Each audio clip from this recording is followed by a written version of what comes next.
Hi everyone, this is Cindy Crank the Heart, and I'm back to talk about a new toy.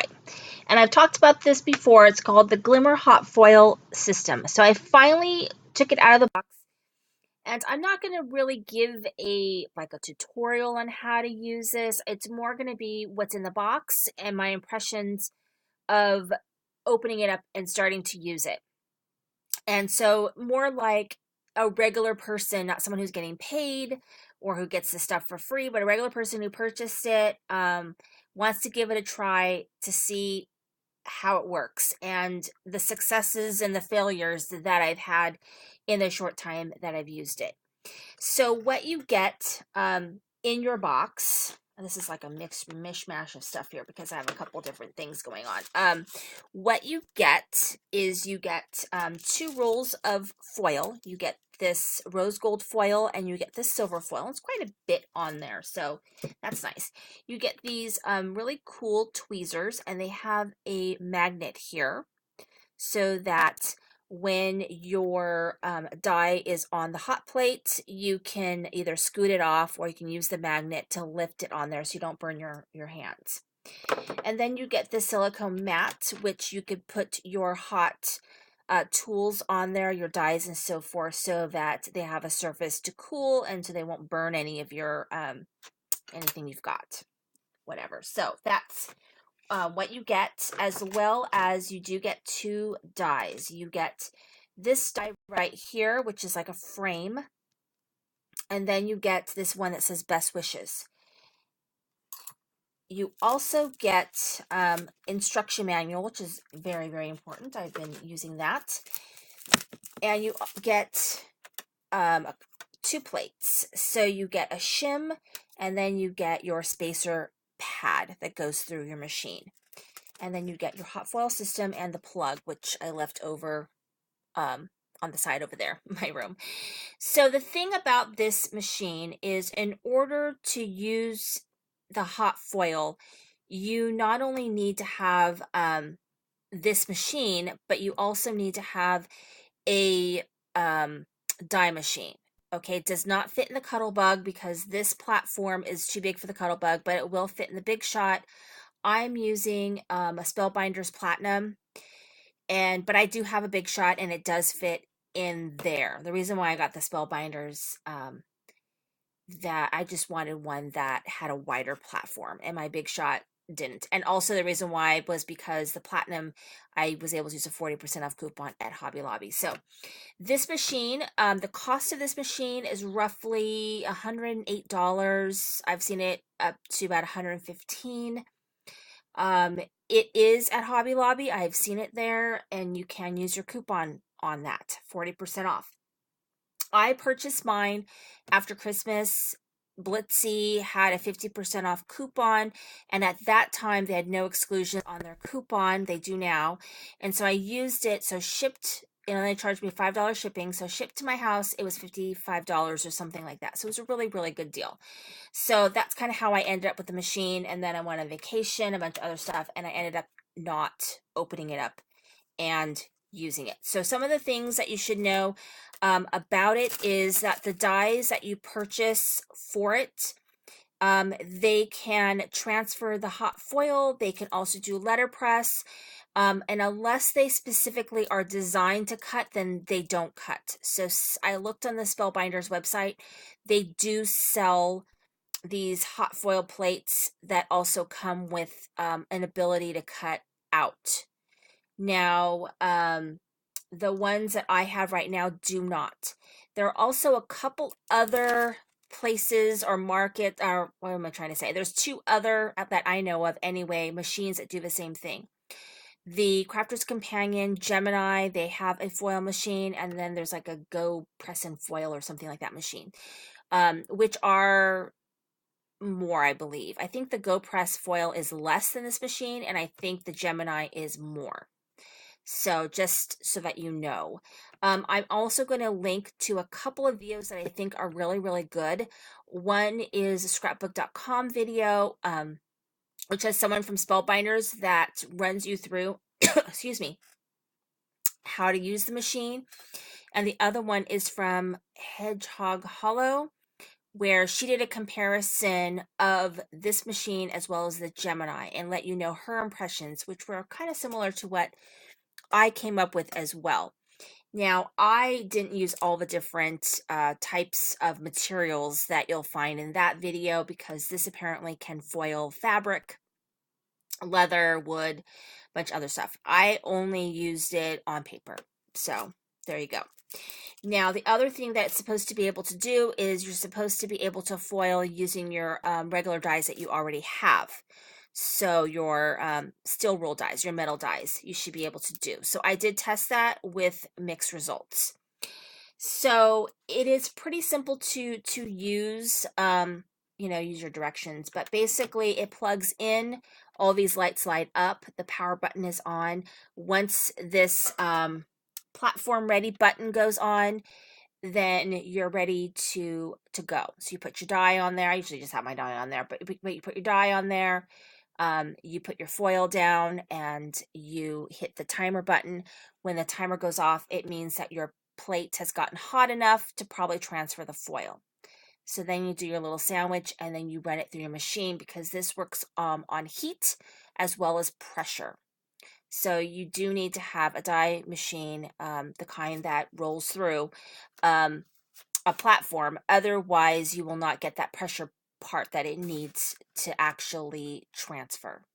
So those two things you need. The other thing is that you have to use the foil that's designed for the hot foil system.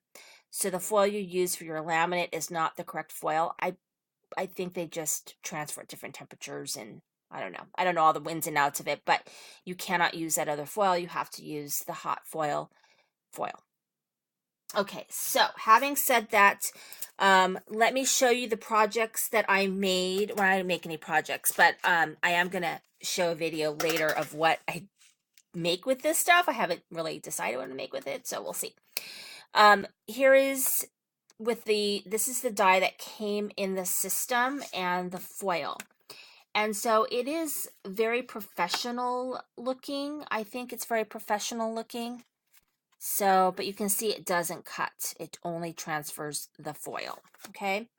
So I did that one, and is that the only one? Oh, I did this one using both the dies that I got, and I used the silver, I believe, on this one. Did I use the silver? Oh, no, I used rose gold on this one as well.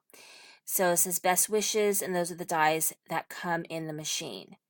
So this is very pretty. I could just put this on a card, and it's pretty much ready to go. Very simple. So there's those two.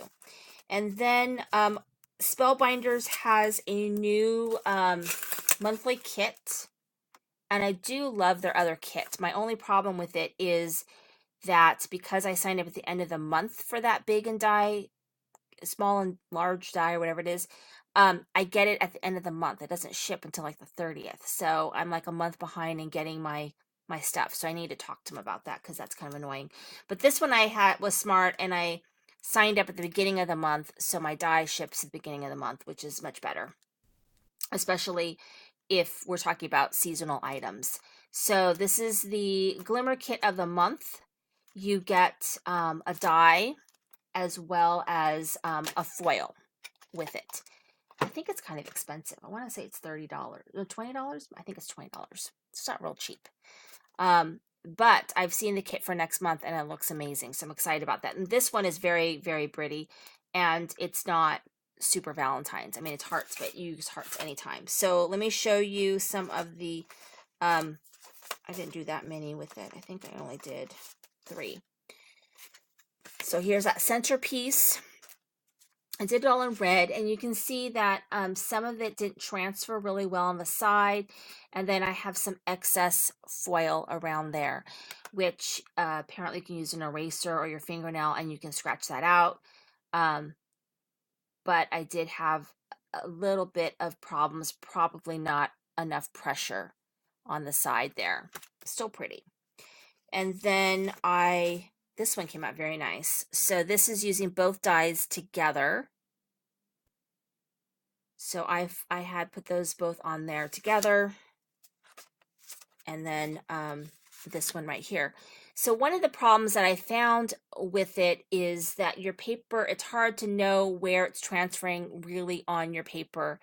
So you're probably better off using larger sheets of paper so you can cut it down, because it's hard to figure out where the foil is going to be. Like if you're planning a project, to get it exactly where you want it to go, it's a little hard to do that. It's not impossible.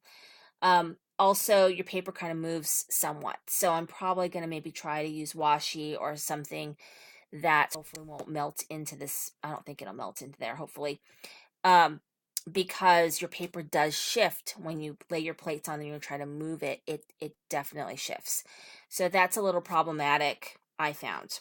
So then I tried the regular dies. So this is what I used. I tried the cat scrappiness die, and then I also used a circle die. Okay, so just to see how it would be using my regular dies. So the cat scrappiness, kind of problematic. Not a huge deal, because I can definitely cut this out, or even use my die to run it through and cut this out. So it'll get rid of a lot of this excess foil. There is a little bit of excess foil inside of here. And that's hard for something like this. I would have had to somehow find a way to cut that inside foil away. I don't know how that could have been fixed. I mean, it's not a huge problem. I could definitely, do something with that so it's not as noticeable. But you can see that it didn't give me a clean impression.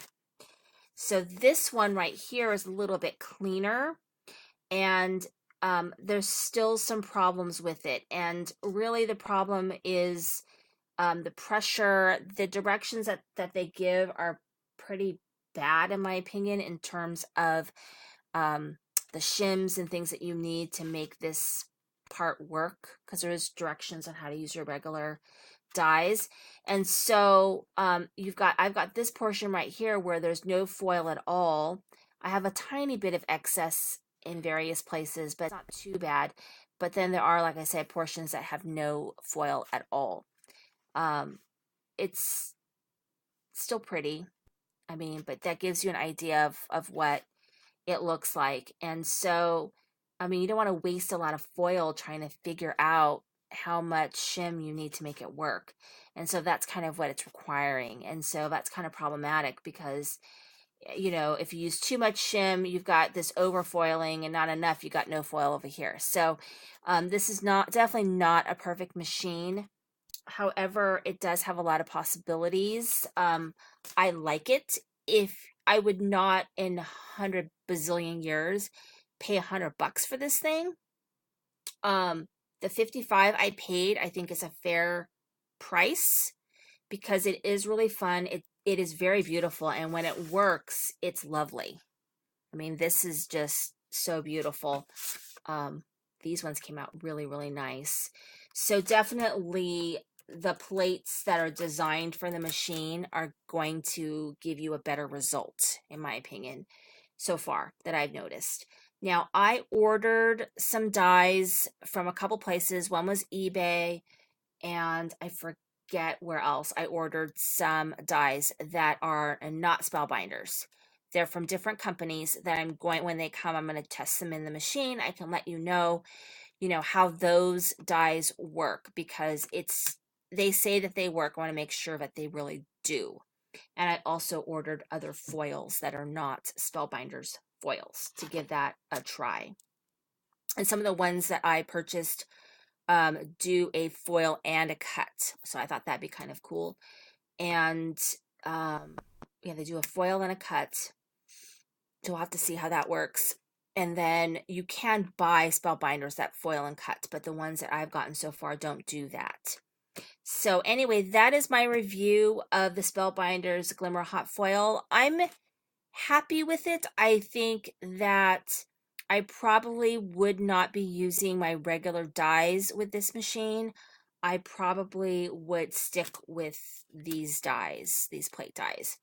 But they are really pretty, and I'm going to make some projects with them, which I will be sharing with you in another video, so that you know, you can get an idea of what it looks like once you kind of combine your own stuff to it. Anyway, thank you so much for watching. This is Cindy with Crank the Heart.